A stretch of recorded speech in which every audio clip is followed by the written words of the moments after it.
रेत के ऊपर एक बर्ड को बैठी हुई देखती है जिसे रेत अपनी तरफ खींचने लगती है। ये देखकर केली काफी हैरान हो जाती है और वो मार्सा से रेत पर पैर रखने से मना करती है, पर मार्सा गलती से अपना पैर रेत पर रख देती है और तभी उसका पैर रेत में धंसने लगता है। मार्सा अपने पैर को निकालने की कोशिश करती है लेकिन तभी उसके हाथ भी रेत में फंस जाते हैं। मार्सा की यह हालत देखकर सभी लोग काफी हैरान हो जाते हैं। वहीं वेंस मार्सा की ये कंडीशन देखकर उसे बचाने के लिए भागता है, पर तभी वो रेत में फंसकर नीचे गिर जाता है। अब मिच उसकी तरफ एक रस्सी फेंकता है ताकि वो उसे बचा सके, लेकिन अब काफी देर हो चुकी थी क्योंकि रेत ने वेंस को अपने अंदर खींच लिया था। इसके बाद सभी लोग काफी डर जाते हैं। फिर मिच सबको यकीन दिलाता है कि वो यहाँ से जरूर निकलेंगे। तभी वो जोना को कार स्टार्ट करने के लिए कहता है, लेकिन उसके काफी कोशिश करने के बाद भी कार स्टार्ट नहीं होती।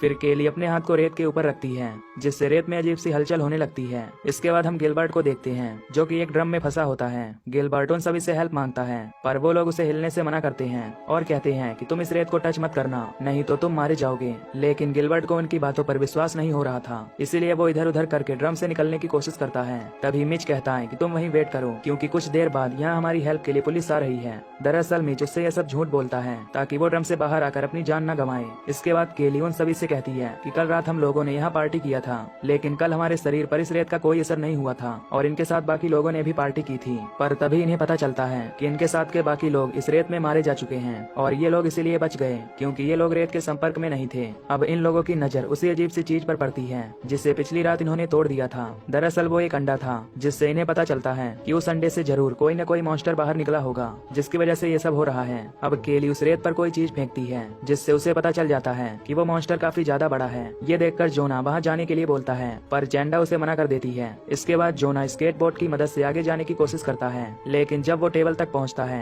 तो तभी उसका स्केटबोर्ड फिसलने लगता है। तभी रेत से कुछ खतरनाक मॉन्स्टर निकलने लगते हैं जो जोना के पेट पर अटैक कर देते हैं। जोना किसी तरह टेबल पर चढ़ जाता है, लेकिन अब उसका पेट बुरी तरह से घायल हो चुका था। ये देखकर सभी लोग काफी डर जाते हैं। अब जोना वहाँ रखे बैग में सामान चेक करने लगता है जहाँ उसे एक केला मिलता है, लेकिन जब वो उस केले को खाता है तो उसे उल्टी होने लगती है क्योंकि उसका पेट घायल होने के साथ साथ सड़ने भी लगा था। तभी केली उसका हौसला बढ़ाती है और वहाँ बैग में पड़े सामान को सबको देने के लिए कहती है। जोना उन सभी को एक एक करके ड्रिंक्स देता है। अब धीरे धीरे उसका पेट और भी ज्यादा सड़ने लगा था। फिर जब वो मिच के पास ड्रिंक फेंकता है तो खिंचाव की वजह से उसके पेट से ब्लीडिंग होने लगता है और जोना वही टेबल पर लेट जाता है। वहीं केली जोना की ये हालत देखकर रोने लगती है। तभी उन सभी को अपने फोन की याद आती है जो कि उनके कार की डिग्गी में पड़ा हुआ था। अब वो किसी तरह डिग्गी को खोलने की कोशिश करते हैं, पर वो इसमें नाकामयाब रहती है। फिर वो चाबी लेकर चेंडा की मदद से उसे खोलने की कोशिश करती है, पर डिग्गी उसकी बॉडी में फंसने की वजह से पूरी तरह से नहीं खुल पाती। इसके बाद चेंडा उसे एक ब्लैंकेट देती है और उसकी मदद से उसे खोलने के लिए कहती है, पर इस बार भी वो डिग्गी नहीं खोल पाती। ये सब देखकर केली उसे एक फिश कैचर देती है।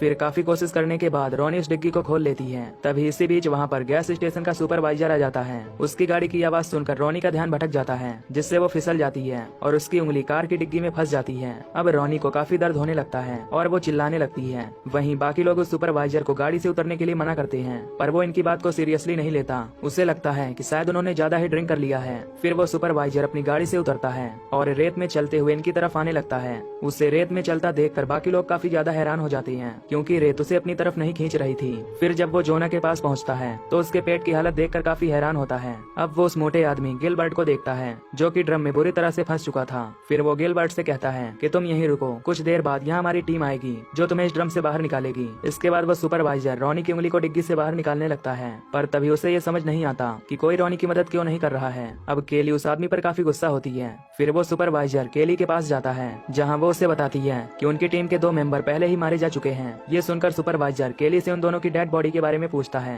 इस पर केली कहती है कि उनकी बॉडी को इसी रेत ने खा लिया है। केली की बात सुनकर उसे कुछ भी यकीन नहीं होता कि रेत कैसे किसी इंसान को खा सकती है। इसके बाद वो सुपरवाइजर केली को नीचे बुलाता है, पर वो नीचे रेत पर आने से मना कर देती है। इस पर वो अपनी गन बाहर निकालने लगता है। तभी वो सुपरवाइजर की गाड़ी की चाबी वहीं नीचे रेत पर गिर जाती है। ये देखकर केली उसे चाबी उठाने के लिए मना करती है, पर वो उसकी बात नहीं मानता और नीचे रेत से चाबी उठाने लगता है।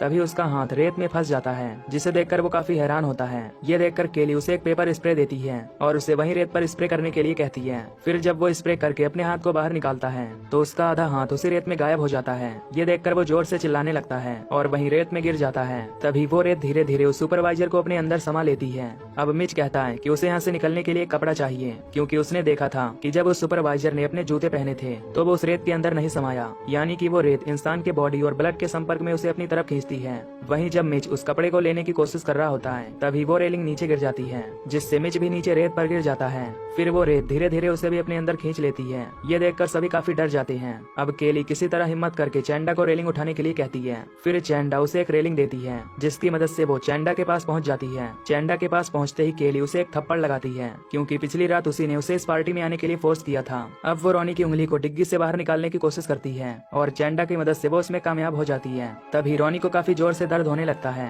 ये देखकर वो उसके हाथ को एक कपड़े से बांध देती है ताकि उसकी ब्लीडिंग कम हो सके। उधर ड्रम में फंसे गिलबर्ट की हालत काफी खराब हो चुकी थी, जिसके कारण उसे ब्लीडिंग भी हो रही थी। अब उसका ब्लड नीचे रेत पर गिरने लगता है, जिससे उस रेत के टेंटिकल उसकी तरफ अट्रैक्ट होने लगते हैं। इधर केली रेलिंग के जरिए जोना तक पहुंच जाती है। अब केली रोनी को वहां से निकालने के लिए कहती है। फिर रोनी जोना तक जाने लगती है, लेकिन कुछ दूर चलने के बाद उसके हाथ से ब्लीडिंग होने लगती है, जिससे वो घबरा जाती है और उसका रेलिंग से बैलेंस बिगड़ जाता है और वो वहीं रेत पर नीचे गिर जाती है, जिससे वो भी बुरी तरह मारी जाती है। तभी हम देखते हैं कि गिलबर्ट के ड्रम में बहुत सारे टेंटिकल जाने लगते हैं। इधर चैंडा अपने पैर में कपड़ा और बैग बांधकर उस सुपरवाइजर की गाड़ी तक पहुंच जाती है और काफी खुश भी होती है। उधर गिलबर्ट के ड्रम में वो टेंटिकल पूरी तरह चले जाते हैं और वो तड़पने लगता है। तभी उस ड्रम के अंदर से कुछ बड़े बड़े टेंटिकल ऊपर आते हैं और उसे वहीं मार देते हैं। तभी वो मॉन्स्टर गाड़ी पर भी हमला करता है, जिससे चैंडा स्लीप होकर गाड़ी के ऊपर ही गिरकर बेहोश हो जाती है। ये सब देखकर केली काफी हैरान होती है। फिर जब रात में केली की आंखें खुलती हैं, तो वो चैंडा को किसी तरह गाड़ी के अंदर बैठा देती है, लेकिन तभी वो मॉन्स्टर गाड़ी के ऊपर अटैक करता है। पर किसी तरह केली डोर बंद करके गाड़ी के रूफ पर चढ़ जाती है। अब केली को एक गैसोलीन का टैंक मिलता है। जब वो उस टैंक को उठाती है तो मॉन्स्टर उस टैंक को अपनी तरफ खींच लेता है।